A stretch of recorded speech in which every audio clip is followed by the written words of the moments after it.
Você falou em globalismo, eu queria já puxar esse assunto. Sim. Essa expressão ela é vista por muitos, como você disse, fora do círculo lá, vista como teoria da conspiração, né? Uhum. É um nome que supostamente designa certos movimentos que as pessoas não conseguem enxergar. Você disse que o globalismo é um processo de concentração de poder nas mãos de uma pequena elite econômica e política. Uhum. Quem são os agentes desse globalismo e a quem ele beneficia? Bom, globalismo acho que ele pode ter várias definições, não há uma definição única, mas acho que é um conceito muito útil, porque ele mostra que, olha, tem uma coisa diferente acontecendo no mundo nos últimos 30 anos. Você falar assim, como é que eu comecei a enxergar o globalismo? Já tinha visto antes, mas para mim foi muito marcante quando Donald Trump foi eleito nos Estados Unidos e lançou logo uma proposta de reindustrializar os Estados Unidos, parar de ser um país simplesmente importador, sobretudo de produtos chineses, e reconcentrar o poder tecnológico, industrial nos Estados Unidos, entre outras propostas do Trump. Né? Mas isso imediatamente suscitou um ataque, as pessoas assim, olha, ele quer acabar com a globalização, um ataque vindo da esquerda. Que absurdo, como é que ele pode ser isso, quer desglobalizar? Olha, poucos anos antes, a esquerda atacava a globalização, movimentos pesados anti-globalização, ao longo dos anos 90, até anos 2000, Seattle, acho que foi em 99, 2000, aquela grande manifestação. Então, tem uma coisa errada aqui. E aí eu acho que o globalismo é uma coisa que permite explicar isso. Como sendo o seguinte, como sendo a estrutura na qual a esquerda penetra a globalização econômica, e faz dela um instrumento para os seus propósitos. Quais são esses propósitos? A esquerda marxista, o marxismo ele sempre foi inimigo da nação. O objetivo último o estágio comunista da sociedade é uma sociedade sem Estado e um mundo sem nação. Por quê? Porque a nação, assim como a família, que é outro inimigo do marxismo, assim como a fé cristã, a fé em geral, mas sobretudo a cristã, são considerados inimigos e a serem destruídos pelo marxismo. Por quê? Porque são espaços de transcendência, espaços em que o ser humano adquire uma força que está fora do poder imediato, que está fora do poder imanente. Então, eu acho que justamente você começa a ver um mundo diferente, começa a ver de uma maneira diferente. Então, a gente estava acostumado a ver desde a escola, a esquerda contra a direita, no terreno econômico. Então, a esquerda querendo estatizar e a direita querendo liberalizar, mas isso está ultrapassado. Eu comecei a ver isso com essa coisa da esquerda apoiando a globalização. Por quê? Porque a globalização se tornou um instrumento para esses propósitos da esquerda, para destruir, que eu chamo a tríade conservadora, Deus, pátria e família. São as três transcendências, as três esferas da vida do homem que lhe dão um sentido que vai além do poder imediato. O homem que não, o ser humano, que não exercita essas transcendências, ele é uma presa fácil e se torna um escravo de qualquer sistema de poder. E o comunismo, a ideia do marxismo, chegar ao comunismo é isso, é o poder absoluto, um poder tão absoluto que não tem mais nem Estado. Essa dialética comunista é interessante, porque até um certo ponto é o Estado muito presente, mas a gente já está numa fase diferente, é o pós-Estado. Bom, e aí você vê vários fenômenos que também só fazem sentido se você tiver alguma ideia do globalismo. A China, por exemplo, imaginava-se nos anos 90 que a China se tornaria cada vez mais democrática com o crescimento econômico, ou seja, que a China, ao comerciar cada vez mais com o Ocidente, se tornaria cada vez mais parecida com o Ocidente.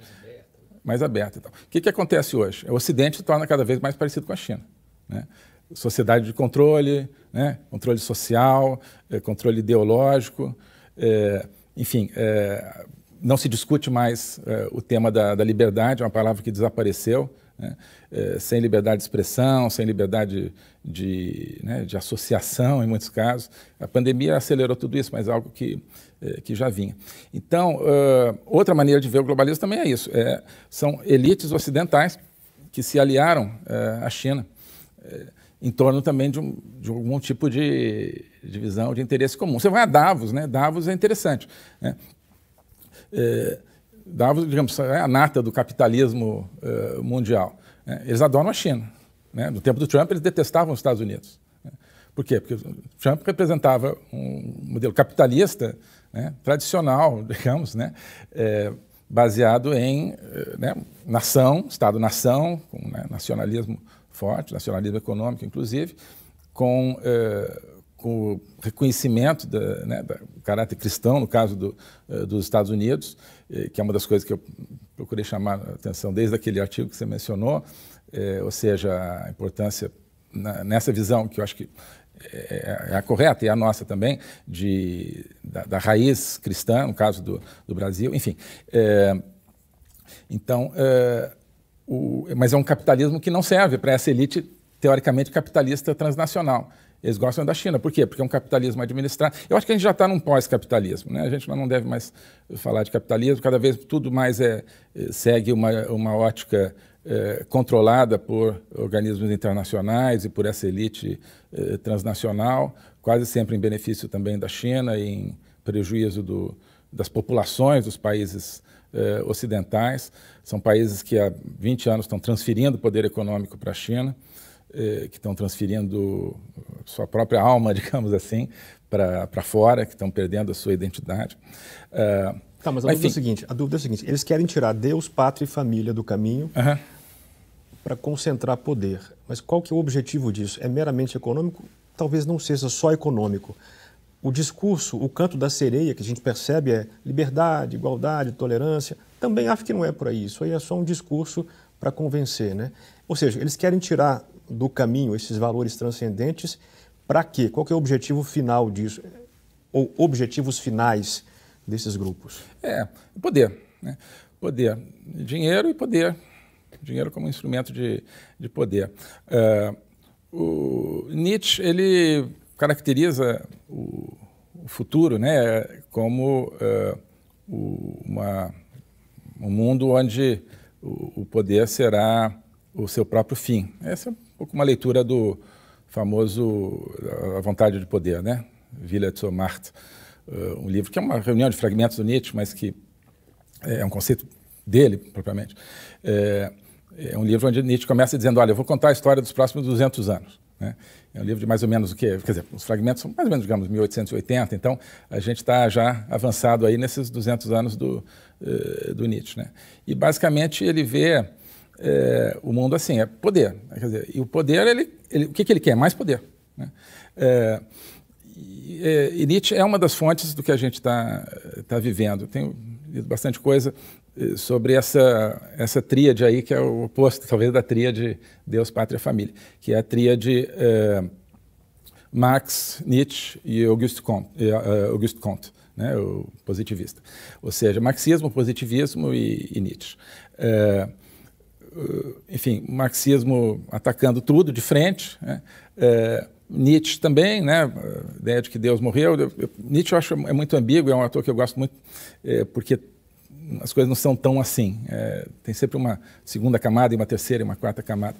E no fim da vida, naquela transição para o que se considera a loucura de Nietzsche, ele, de certa forma, pode-se dizer que ele se cristianiza, né? Ele tem uns poemas ali, que já são considerados os poemas da loucura, em que ele fala que Deus está andando de novo sobre a terra, esse tipo de coisa. Né? Mas, claro, enfim, a obra dele deu origem a toda uma visão de uma humanidade sem Deus, né? Essa humanidade do Übermensch, né? Que é o super-homem, no sentido de o homem como Deus de si mesmo. Né? No marxismo você tem, então, também uma anulação de todas essas transcendências, não só... o marxismo é uma coisa que vai muito além, né, da questão econômica, a propriedade coletiva dos meios de produção, ela é um instrumento, entre outros, para a construção da sociedade coletiva. E os marxistas agora, dessa transição do século XX para o XXI, já viram que não é por aí, né? Então, se o marxismo fosse uma teoria econômica, os marxistas diziam assim, olha, não deu certo, então vamos tentar outra coisa. Mas não, eles continuam querendo construir a sociedade comunista. Então, o objetivo deles não é eficiência econômica, né? Porque está claro que o capitalismo é mais eficiente. E eles reconheceram isso. Isso é o globalismo, né? É o marxismo quando, olha, não vamos mais brigar com isso aqui, vamos tomar o capitalismo de dentro. Como é que você toma o capitalismo de dentro? Mudando a cabeça das pessoas. Aí vem a questão, olha, não interessa você controlar as fábricas, as fazendas, coletivizar a fazenda, fábrica. Interessa você entrar dentro da cabeça das pessoas e entrar dentro do que esses novos marxistas chamam de os núcleos de produção da verdade. Eu tenho falado disso, é uma expressão, né, que está num livro fundamental, que é o Império, de Michael Hart e Antônio Negri, que é considerado o manifesto comunista do século XXI, que é o manifesto globalista, que é assim, olha, o império o que é? Não é o império americano, é isso aí, essa grande economia mundial onde não existe mais pátria e onde cada indivíduo está solto por si mesmo, onde você já não tem uma economia baseada na indústria, ela é baseada na comunicação, né? E, portanto, onde é muito mais fácil você... e muito mais importante você controlar a verdade, porque ao controlar o critério de verdade, você controla a comunicação. Isso é o que está acontecendo hoje, né? Por que há todos esses avanços globalistas nessa nossa acepção? Porque eles conseguiram, em grande parte, o controle da verdade. Graças a muitas iniciativas como o Brasil Paralelo ainda não conseguiram todo o controle da verdade, né? Mas existe hoje algo que é impensável, né? Que é digamos, a comunicação em sociedades democráticas sendo sujeita ao tipo de cerceamento que está sendo sujeita e com base nos fact-checkers, que são nada mais do que essas usinas de produção da verdade controladas todas por uma visão marxista. Então, desde o século XIX, portanto, estão preparando isso. E o positivismo é outro ancestral, digamos, do globalismo, porque ele cria essa ideia de uma religião da humanidade, né? Ele é mais sutil do que o marxismo, né? O marxismo, né, sobretudo na forma que ele toma depois no século XX, fala tudo é ruim, né? Tudo é ruim, né? E a única maneira de você se salvar é transitar para uma sociedade comunista, né? O positivismo, não, vamos avançando aos poucos. Religião, não, está bem, ele não rejeita frontalmente a religião, né? Mas ele acha que a religião é uma coisa que vai ser superada com o avanço. O Conte tinha uma religião, né?